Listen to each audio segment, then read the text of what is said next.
One day, Edward was in the shed where he lived with the other engines. They were all bigger than Edward and boasted about it. "The driver won't choose you again," said Gordon. "He wants strong engines like us." But the driver and fireman felt sorry for Edward. "Would you like to come out today?" "Oh, yes, please," said Edward. So they lit his fire, made lots of steam, and Edward puffed away. The other engines were very cross at being left behind.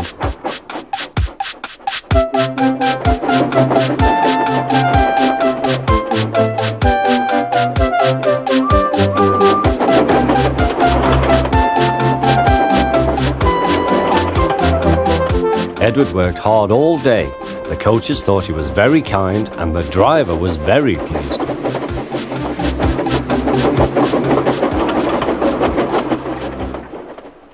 "I'm going out again tomorrow," Edward told the other engines that night. "What do you think of that?" But he didn't hear what they thought, for he was so tired and happy that he fell asleep at once. Next morning, Edward woke up to find nothing had changed. Gordon was still boasting.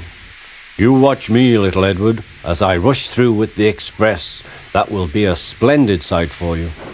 Goodbye, little Edward. Look out for me this afternoon."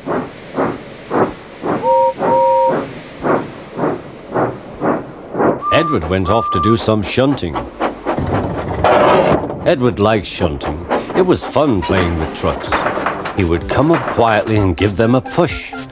Then he would stop and the silly trucks would go bump into each other. "Oh!" they cried. "Whatever is happening?"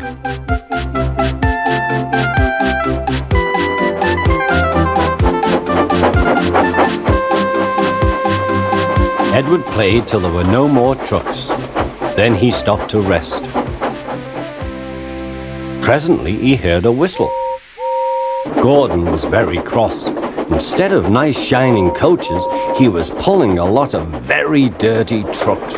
"A goods train, a goods train, a goods train," he grumbled. "The shame of it, the shame of it, oh, the shame of it." Edward laughed and went to find some more trucks. Then there was trouble. "Gordon can't get up the hill," the porter called to Edward's driver. "Will you take Edward and push him, please?" They found Gordon halfway up and very cross. His driver and fireman were talking to him severely. "You're not trying." "I can't do it," said Gordon. "The noisy trucks hold an engine back so." Edward's driver came up. "We've come to push." "No use at all," said Gordon. "You wait and see," replied Edward's driver. They brought the train back to the bottom of the hill.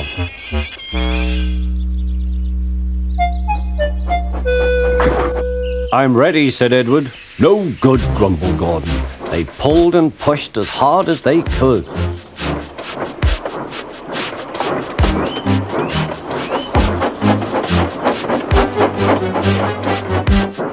"I can't do it, I can't do it, I can't do it," puffed Gordon. "I will do it, I will do it, I will do it," puffed Edward.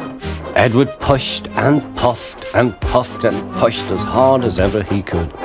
And almost before he realized it, Gordon found himself at the top of the hill. "I've done it, I've done it, I've done it," he said proudly. He forgot all about Edward and didn't wait to say thank you. Edward was left out of breath and far behind. He ran on to the next station, and there he found that the driver and fireman were very pleased with him. The fireman gave him a nice long drink, and the driver said, "I'll get out my paint tomorrow and give you a beautiful coat of blue with red stripes. Then you will be the smartest engine in the shed."